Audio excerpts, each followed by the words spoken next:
Sahabat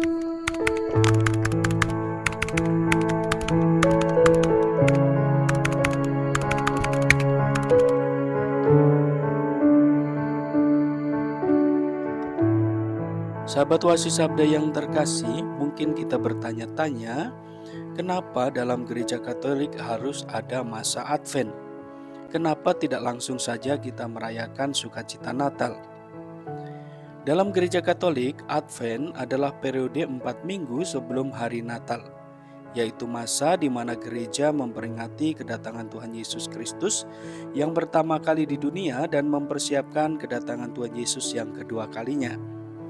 Kata Advent sendiri berasal dari kata Latin Adventus atau bahasa Yunaninya parousia, artinya kedatangan. Maka masa Advent adalah masa yang dipusatkan pada kedatangan Kristus sebagai Mesias dan Raja. Oleh karena itu, dalam masa Advent ini, bacaan-bacaan Alkitab yang dipilih pada masa ini memuat kitab-kitab Perjanjian Lama yang menggambarkan tentang kedatangan Mesias, dan pada Perjanjian Baru tentang kedatangan Yesus kembali sebagai hakim yang mengadili semua bangsa.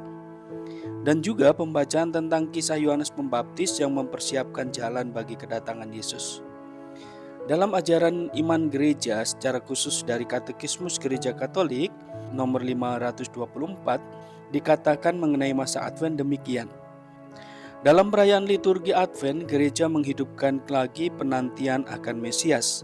Dengan demikian, umat beriman mengambil bagian dalam persiapan yang lama menjelang kedatangan pertama penebus dan memperbaharui di dalamnya kerinduan akan kedatangan yang kedua.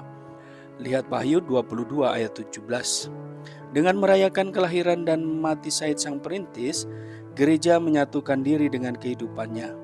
Ia harus makin besar dan aku harus makin kecil. Yohanes 3 ayat 30. Oleh sebab itu, di satu pihak umat beriman merefleksikan kembali dan didorong untuk merayakan kedatangan Kristus yang pertama ke dalam dunia. Dalam masa Advent ini kita merenungkan kembali tentang misteri inkarnasi yang agung ketika Kristus merendahkan diri, mengambil rupa manusia dan masuk dalam dimensi ruang dan waktu guna membebaskan kita dari dosa. Di lain pihak, kita ingat dalam syahadat bahwa Kristus akan datang kembali untuk mengadili orang yang hidup dan mati, dan ketika harus siap untuk bertemu dengannya. Karena Advent merupakan peringatan persiapan kelahiran Kristus dan penjelmaannya di dunia, maka sangat layaklah masa Advent diletakkan di pembukaan tahun liturgi. Namun demikian, Advent bukanlah bagian dari perayaan masa Natal, tetapi persiapannya. Oleh karena itu, gereja Katolik umumnya tidak menyanyikan lagu-lagu Natal atau menggunakan bacaan Natal sebelum perayaan Natal itu sendiri, yaitu malam Natal 24 Desember dan Hari Raya Natal 25 Desember. Hari Natal hanya dapat dipahami dengan baik jika telah dipersiapkan di dalam masa Advent. Persiapan ini semestinya bukan persiapan yang bersifat hura-hura sekular dengan aneka belanjaan ini itu, tetapi lebih kepada persiapan batin untuk mengarahkan hati kita kepada kehendak Tuhan saat kita merenungkan Nabi dan Raja menantikan kedatangan penyelamat dunia, yaitu Allah Putra yang menjelma menjadi manusia.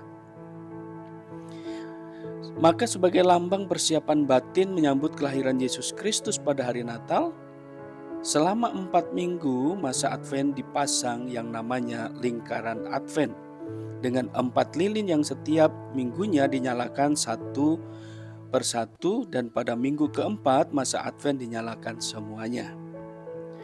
Mengapa menggunakan lilin? Lilin yang menyala melambangkan Yesus Kristus yang membawa terang ke dalam dunia yang gelap. Bandingkan Yohanes 1 ayat 1-8.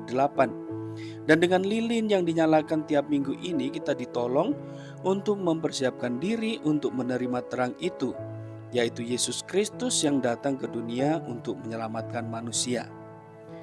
Sementara lingkaran Advent merupakan suatu lingkaran tanpa awal dan akhir.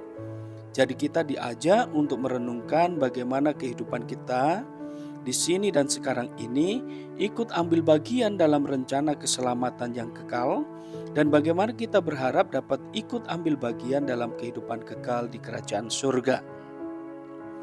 Lingkaran Advent terbuat dari tumbuh-tumbuhan segar, sebab Kristus datang guna memberi kita hidup baru melalui sengsara, wafat, dan kebangkitannya. Adapun lilin-lilin lingkaran Advent itu memiliki 2 warna, 3 buah berwarna ungu dan 1 buah berwarna merah muda. Warna merah muda memiliki konotasi arti sukacita dan kebahagiaan. Lilin yang berwarna merah muda dinyalakan pada hari Minggu Advent yang ketiga, atau biasanya disebut sebagai Minggu Gaudete atau Gaudete Sunday. Ini maksudnya mengingatkan bahwa Natal sebentar lagi akan tiba. Pada hari Minggu Advent ketiga dan keempat umumnya, Gereja Katolik menggunakan warna liturgi merah muda. Maksudnya untuk menandai bahwa saat hari Minggu Advent ketiga itu kita telah berada di pertengahan masa Advent. Warna lilin dan jubah pastor merah muda digunakan hanya pada hari Minggu saja dan bukan pada hari sesudahnya, karena setiap hari Minggu pada dasarnya adalah hari perayaan di mana kita memperingati hari kebangkitan Kristus. Sedangkan pada hari-hari biasa kita kembali merenungkan masa pertobatan pada masa Advent, sehingga warna yang digunakan adalah tetap ungu. Nah, sahabat Oasis Sabda yang terkasih, marilah kita memasuki masa Advent, menjalani masa Advent selama 4 minggu ini dengan penuh sukacita dan kerendahan hati di hadapan Tuhan.